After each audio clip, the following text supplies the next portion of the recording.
boundaries, the art of saying no and embracing success.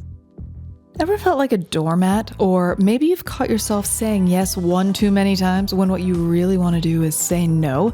Well, it's not just you. This is a universal problem. Saying no is kind of like doing yoga for the first time. It feels awkward and a bit painful, but oh boy, is it good for you. Today, we're going to cover the power of setting boundaries and the art of saying no.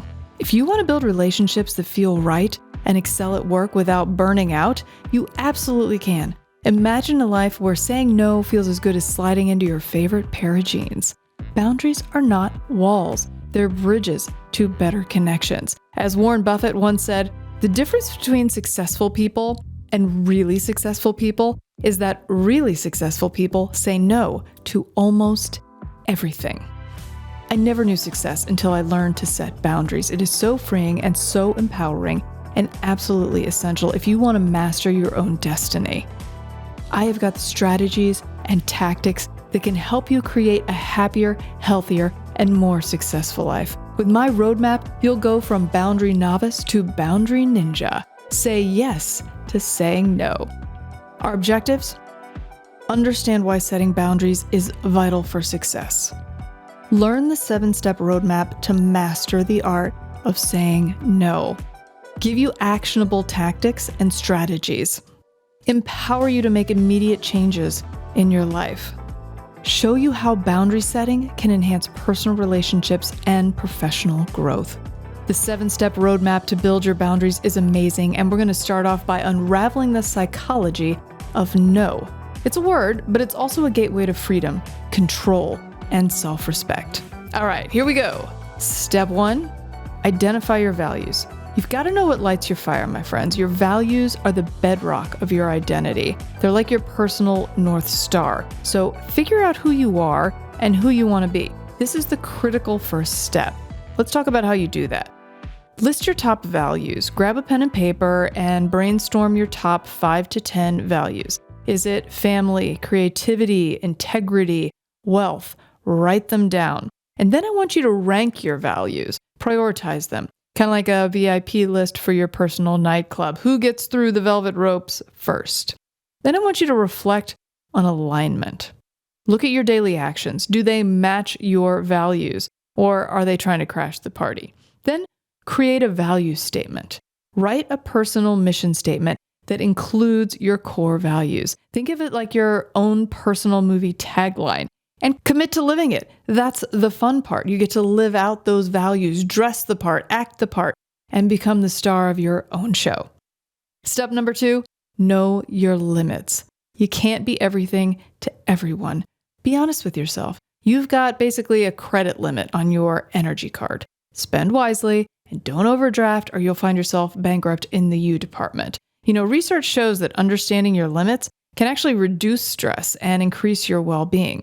In other words, accepting your limitations rather than fighting them leads to higher satisfaction in your life. Some specific steps you can take: assess your load. Take inventory of your commitments. If your calendar looks like abstract art, it's probably time to simplify. You can also identify stressors. What's draining your energy? Identify these vampires and eliminate them. You can also set some clear boundaries. It's not just about fences and neighbors. It's about deciding what you will and what you won't accept in your life. Write them down. Knowing your limits doesn't mean you're limited. Quite the opposite. It means you're selective, making wise decisions, and tuned into your own frequency. Step number 3, communicate clearly. This one will be tough for some people. Say no like you mean it, not like you're asking if someone wants sugar in their tea or you're apologizing. You have to be clear, be direct, be respectful, but be assertive. Saying no doesn't mean slamming doors. I like to think of it like a gentle but firm handshake. Some steps you can take here: identify your no. Know exactly what you're saying no to, because a vague no is like a blurry photo. Nobody knows what's going on. And choose your words wisely. Select them like you're picking out an outfit. They need to suit the occasion, the person, and the situation. It also has to reflect your intention. So watch your tone. Your voice is like a musical instrument. Make sure it resonates with your message. Another good thing to do: mind your body language. Stand tall. Make eye contact. It's not just what you say, it's how you say it. And avoid over-explaining.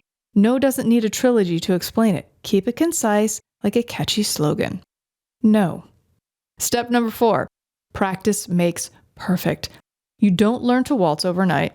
So you can start by saying no in the mirror, to the cat, to the telemarketer, whoever. You build resilience through practice. So take consistent effort. Like that favorite pair of jeans, it has to fit comfortably into your daily routine. So practice, practice, practice. Step number 5, evaluate and adjust your boundaries regularly. I'm a huge advocate of this because I think our life changes constantly.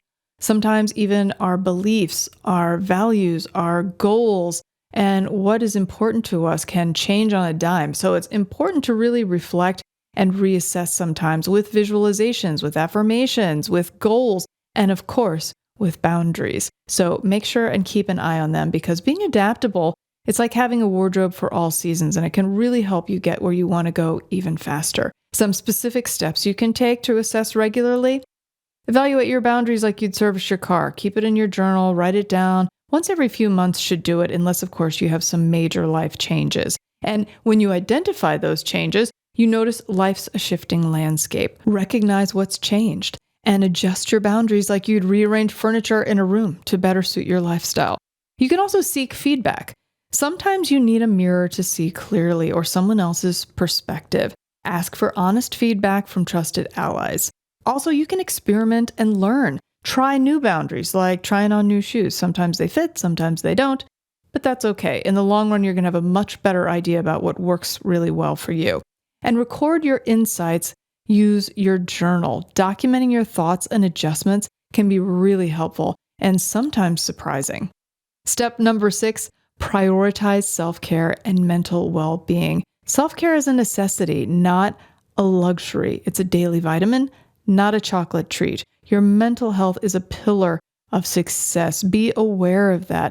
Building a strong foundation with mental well-being, it is the bedrock of all achievements. Studies by the American Psychological Association emphasize that regular self-care routines enhance overall mental health, which leads to improved productivity, creativity, and resilience. Oprah has often talked about how her regular meditation and mindfulness practices are integral to her success. So has Dwayne "The Rock" Johnson. Here are some specific steps you can take. Create a self-care routine. Design a daily ritual, kind of like brushing your teeth, but for the soul. Also, identify stressors and find solutions. Recognize what rains on your parade and find the right umbrella. Exercising regularly is a huge help. Physical health and mental well-being go together like PB&J. And if you foster supportive relationships, that's also extremely helpful. Surround yourself with nurturing connections and make sure to set aside some time for hobbies and passions. If you spend time doing things you love, you're going to feel better all around. And then, of course, seek professional help if needed. It's not always easy, and there is nothing wrong in asking for help. In fact, it takes courage to do so, and it has changed so many people's lives for the better.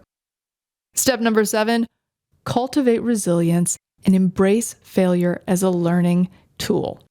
You have to understand resilience is a muscle, and like any muscle, resilience grows stronger with practice. You also have to learn from your failures and don't let them defeat you.